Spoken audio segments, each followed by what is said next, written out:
You are listening and watching to a very special podcast. Here we continue more on Benjamin Hallows. Enjoy!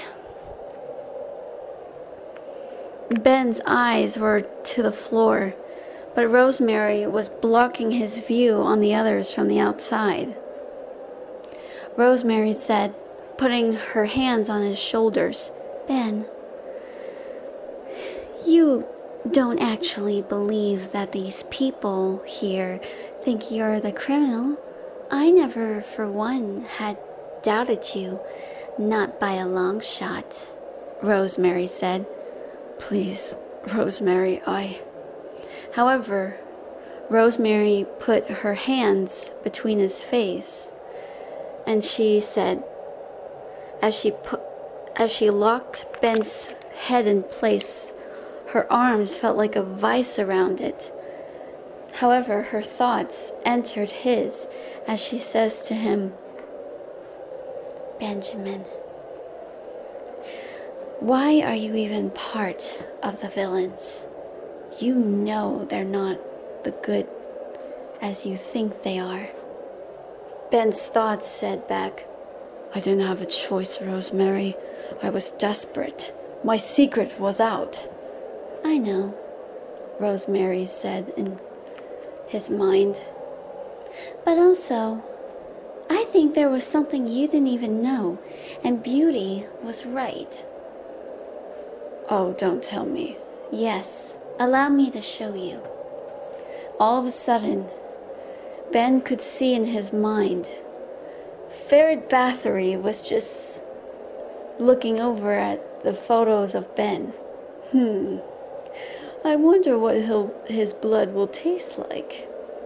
He's great use to us, but not anymore, he claimed.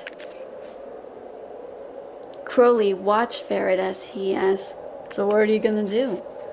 "Oh, once we have outused him, maybe he and Taylor would be delighted to know what it's like for a near-death experience now, would it?" Ferret said. Tommy laughed. "Ha! I can't wait. I'm gonna have a bucket of popcorn and see all this." "Those bastards, they are really foolish to join with some people like us." Nora came approach saying, "Yes, or maybe I could do the deed. Besides, we all know Benjamin is nothing more than a crazy lunatic." "It's quite very thrilling to see how well he and Taylor are going to die." Ben couldn't believe this. Rosemary said in his mind, saying, "So Ben, what are you going to do now?" Outside, Rosemary was saying, "Ben, say that you need me." Ben did not want to look at her eyes. However, Rosemary clutched at Ben's chin, pulled him close to her and said, "Tell me that you need me," she said. Her eyes began to lock his. He couldn't look away. All of a sudden, he felt the hypnosis kicking into his brain, and he felt into a trance and said, "I need you, Rosemary. I need you." This made Rosemary very happy. Good boy. Now, stand back and let me do the rest." Although it was an airtight prison, but nothing could keep down Rosemary from breaking down the windows. Barrera was shouting at everyone to leave. However, when Rosemary broke down the prison and also the glass, she helped Ben through as she managed to make commands, saying, "You there!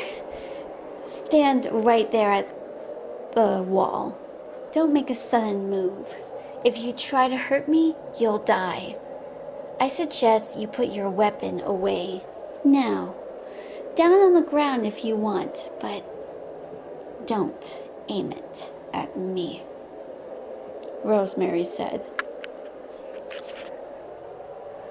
Justine tried to grab onto Rosemary.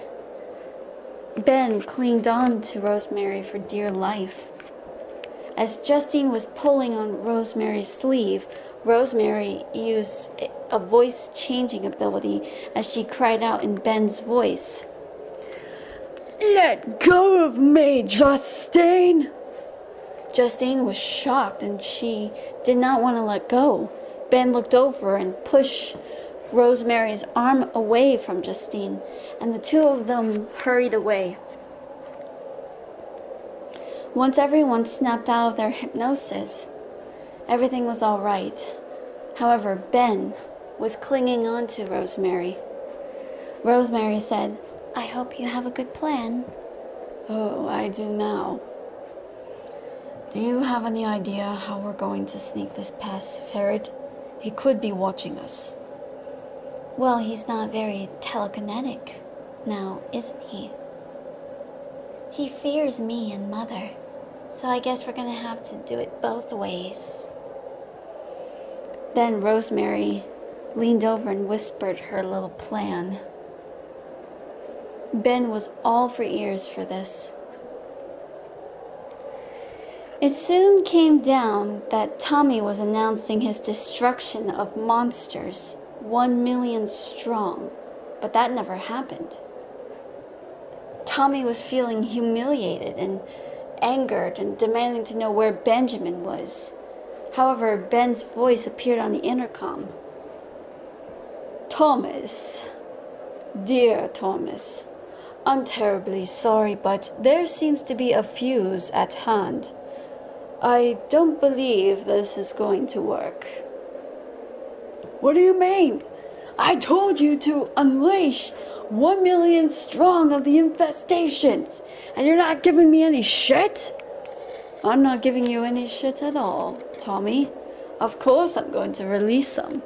But what I mean is, this whole thing with you and I isn't going to work out." The monsters were unleashed, but instead of attacking everyone, they instead attacked the soldiers of Nevermore. They also went after Tommy's boys and Dirge's as well. Even the inspector couldn't believe it. "Demon worship.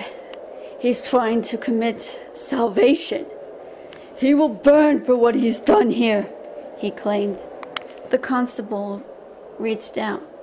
"Sir," he tried to say, "not now. I don't believe this." "What kind of salvation? What is he up to?" the inspector demanded. "What the freaking hell are you doing? Are you out of your mind?" Tommy said, "Yes, I am. But also, you of all people are going to know I'm going to sit in the front row seat and see you squirm as all your hard work. It's going to be quite enjoyable. I really hope you can enjoy this, Tommy."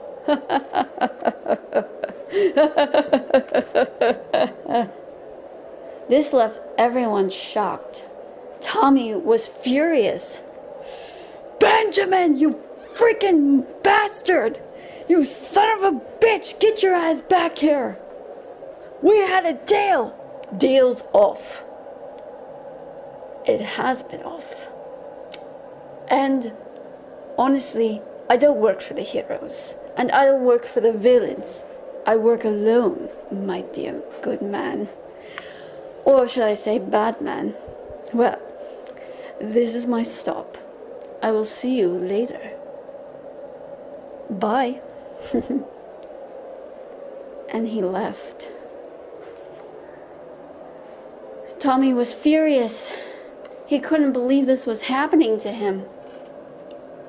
Ben didn't care. Beauty put her arms around his neck from behind and kissed his cheek. Then she placed her head right there on his shoulder, saying, "I'm proud of you." "What made you change your mind, Beauty said. What, you didn't see? Rosemary?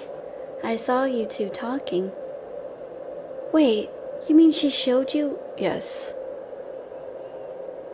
We're working alone. We don't need anyone to help us. I believe we're already going back to the original plan. Like we always did before we came across them. Ben remarked. This made Beauty's heart swell. Master.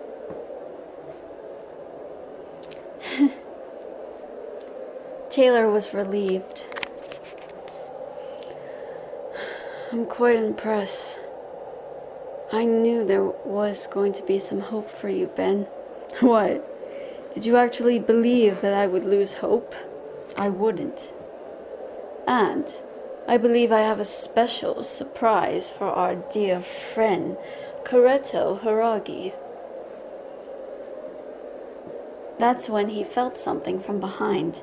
He turned. Taylor and Beauty looked out in shock. Ben smiled and said, Old friend, I believe I'm going to need your help. This old friend was known as Ophelia. Ophelia then turned her legs towards each other like a ballerina pose. Then she curtsied and said, Anything to help you, Benjamin Hallows. Anything to help, she said. Brilliant. I believe it is time the Hiragi clan gets to meet our monster. Okay, this is gonna be pretty epic.